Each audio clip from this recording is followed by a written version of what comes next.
Oh my gosh, this is a little intimidating to be on this stage because I'm not going to dance or sing. I really have very little talent. My older sister is here, and I think if you invite us back next year, we'll work on some type of presentation for you, but I cannot believe the amount of talent that is here this evening, and I just feel so overwhelmed and appreciative to be here to share a little bit of my cancer journey with all of you. And Deborah alluded to some of the things that I'm going to talk about. Today, or tonight, I want each one of you to leave here with the 3 elements that you need in order to live an extraordinary life. We've already heard some stories of survival and of individuals that have overcome great adversity. And whether you're dealing with cancer or some other obstacle in your life, each one of us in this room, we desire to live an extraordinary life. Nobody wakes up every morning and says, I just want to be ordinary. I just kind of want to get by and do the bare minimum. But yet oftentimes we give up so easily. And so this evening I want to share a little bit about my dad's journey as well as my own experience in the hopes that when you leave here this evening you will be able to put in place what I have learned that has impacted my life, and that each and every person in here will become an extraordinary individual.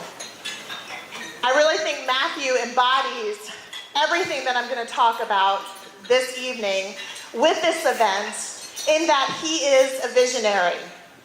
My sister Nicole and I were fortunate to be raised by a man who was a visionary. An individual who dreamed so boldly.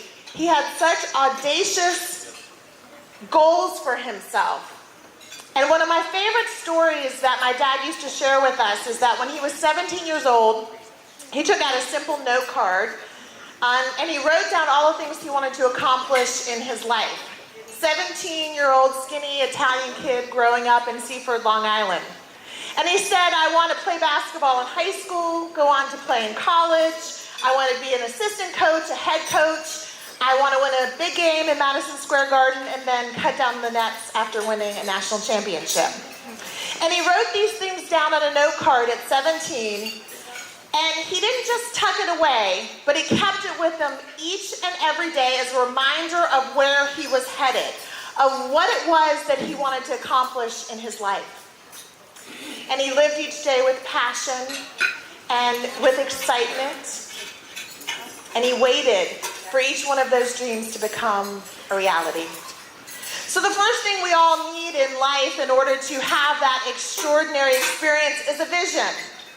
Whether we're planning a gala, or whether we want to cut down the nets after winning a national championship, or whether we're simply trying to survive an illness that we're battling. We have to have those visions and those dreams in our life. Now, my dad being a coach, he knew that he had to have a group of individuals, a team, around him to get him from point A to point B. He couldn't win the national championship on his own. In 1983, my family was living here in Cary, North Carolina, and my dad was the head basketball coach at North Carolina State University. Nobody picked his Wolfpack team to be the champions that year. But he knew that he had to inspire his team to believe that they could accomplish the impossible. And so he told the story about one practice every week. He would not bring any basketballs to the Coliseum, and he would take out a ladder and a special pair of gold scissors, and he would instruct the first player to climb up the ladder and cut down a piece of the net, come back down, hand the scissors to the next player, and so on, until it was my dad's turn to climb up, and he'd be hoisted up, and he would cut down the final piece of net, and then he would wave it victoriously over his head. And I think that the players probably thought that the coach had lost his mind, that the campus police was going to come and get them because they were destroying university property. But as the weeks went on, and they did this each and every week, they started to hear the imaginary crowd chanting their names and holding up signs, "We're number one." They started to high five and celebrate just a little bit more because they could imagine what it would be like to be champions, to win a national championship. That was a difficult year. If you haven't watched the 30 for 30 special on ESPN, I don't know how many sports fans there are. I know you guys love dance, but if you ever watch sports, to watch that year, each and every game was a nail biter. And my mom could not take the stress, and so she would actually bring my sisters and I out into the hallway, and that's where we would stand while the final minutes ticked off the clock. My dad was so superstitious, he said, we're starting to win. You gotta keep going outside. You can't be in the Coliseum watching. He was very superstitious. And so that's where we were in 1983 in Albuquerque, New Mexico, when that final dunk was heard around the world. We didn't know what had happened, but later on we would watch the video of my dad wildly running across the court. It looked like a madman. He had lost his mind. As he realized at the age of 36, he could take out that note card that he had written when he was 17, and he could check off each and every one of those dreams. The older I get, the more I realize how young 36 actually is when he accomplished all of those things. Used to think that was old, but not anymore. It was extraordinary that he had imagined those visions for himself, and not alone, but with a team of people. Together they had accomplished the impossible. To me, my dad was Superman. He could do anything. Definitely a daddy's girl. And so imagine my surprise when 10 years after winning the national championship, my Superman met his kryptonite in the form of adenocarcinoma. I was in the room when a stranger in a white coat came in, and we've all talked about and heard about the different stories of what it feels like to actually be told that you have cancer. And in my dad's situation, there wasn't much hope. He was given about a year to live. I'm not going to lie to you and tell you that we didn't go home and cry and have moments of sadness and anger. But you see, my dad was a coach, and he took out that note card and he wrote down one final dream: find a cure for cancer. Talk about bold and audacious.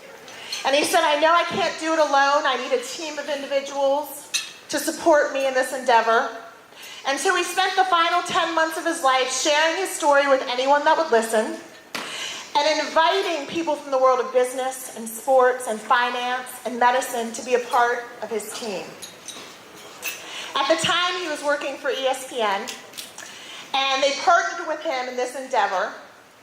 They invited him to come to the inaugural ESPY Awards, which is kind of like the Academy Awards of sports.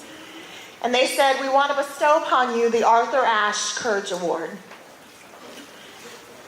My dad was very sick at the time. In fact, he would pass away 3 weeks after receiving that award. And my family thought, there's no way we're going to be able to get to New York to actually be a part of the ESPYs.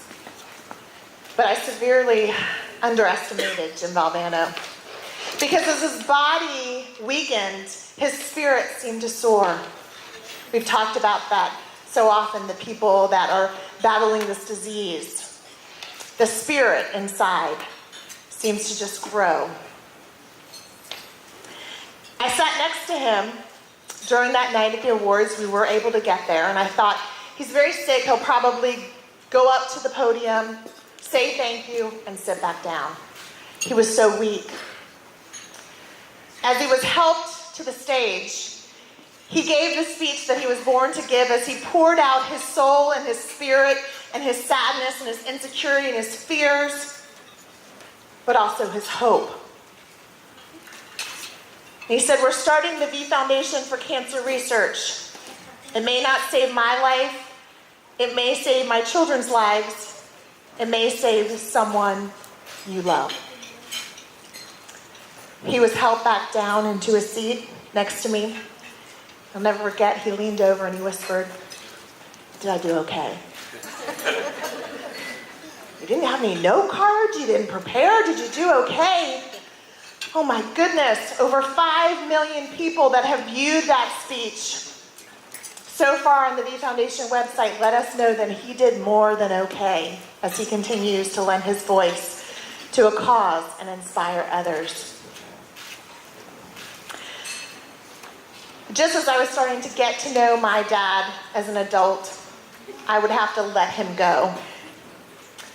But his legacy continued on. And as Deborah shared, the V Foundation for Cancer Research has given me over 300 million reasons to believe in a world without cancer. Some of the same people that he invited on his team all those years ago continue to work. And my dad showed me that whether you're cutting down the nets and you're at the highest point of success in your life, or whether you are in the dark place, facing obstacles that are unimaginable, you have to persevere. The final words that he left us with resonate so powerfully today, and that is, don't give up. Don't ever give up. So my dad taught me. It was a vision. It was a team of people that surrounded him, that supported him, and it was the persistence, the idea of never giving up that led to something extraordinary in his life, and the V Foundation embodies that. I wish I could tell you that I am my father's daughter and that his example changed my life forever. But when I heard those words at the age of 33, you have cancer, I seemed to forget everything that he had taught me. I discovered that I had a lump in my breast, and I went to the doctor. And at the time, I had a 5-year-old and a 3-year-old little boy. I was a young, energetic mother of 2. And because of my age and my history, there was genetic testing that was performed, and it was discovered that I had inherited the BRCA2 gene from my father. Now, without getting too technical, because I don't have a medical degree, this was a gene that had not even been discovered when my dad was diagnosed. It was only because of cancer research that they now knew the gene that had caused my father's cancer and now grew within my own body. Armed with this knowledge, my doctors were able to set a course of treatment that would increase my chances of survival. But I was afraid. And I wasn't sure, like so many of us, once we face a tragedy or hardship in our own life, it's difficult sometimes to dig in deep and to find the strength to go on. I remember sitting in the kitchen one day, holding my bald head in my hands. My mom was washing dishes, and I was crying, and I just said, you know what? I think I just want to give up. I don't want to do this anymore. It's not fun, certainly, but everybody thought that I should be just like my dad and be energetic and don't give up, and I wasn't. And so I closed my eyes and I silently made peace with what I thought would be my outcome. And as I sat there, I heard the words, as if my dad was sitting right next to me. We're starting the V Foundation for Cancer Research. It may not save my life. It may save my children's lives. It may save someone you love. You see, he had spoken those words 13 years before I had been diagnosed. He had no idea that his own daughter was going to be facing this disease. And as I sat there, I realized I can't give up. My dad has given me the tools to succeed. He's provided me with a team of individuals that are fighting with me. And I was reminded of my dad's spirit. I thought to myself, what would he have done with one more day, one more year? I started to imagine what was my own vision. What would it mean to be a survivor in my own life? Because I have no athletic ability at all, so I knew it was not going to be cutting down the nets. But I realized that part of my willingness to give up so easily was I had no vision for my life. I didn't know what it would be like to be a survivor. And so I decided that my 5-year-old who was just starting kindergarten, and as a mother, our biggest fear is to not be there for our children. I couldn't even imagine that. And so I thought, what it is going to mean to me to be a survivor, what my vision, what my cutting down the nets is going to be, is if I could attend my son's high school graduation. No, I have to be bolder. I'm going to speak at his graduation. He's only 5 at the time, but I'm going to survive cancer and I'm going to speak at his graduation. And I took out my note card and I wrote down my vision and I assembled my team and I went to battle. In June of this year, my son Jake graduated from high school. And I did not speak at his graduation. I did one better. As a woman of faith, it was such an honor for me to speak at his baccalaureate in a church from a pulpit. Sometimes the visions are even greater than what we could imagine.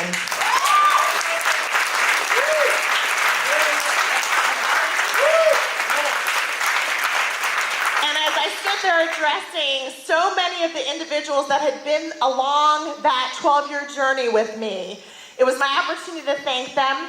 My son sang beautifully. All my family was there. I knew my dad was there. And as I stood there, I realized I was a survivor.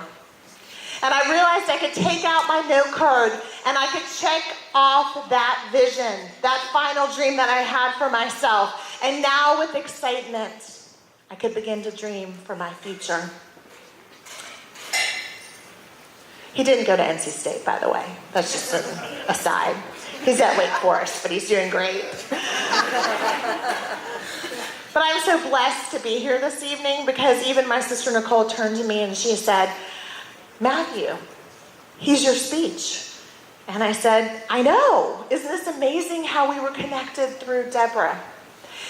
One person who had a difficult situation, who decided to use his passion and his voice to assemble a team of individuals. We're all now a part of that same team.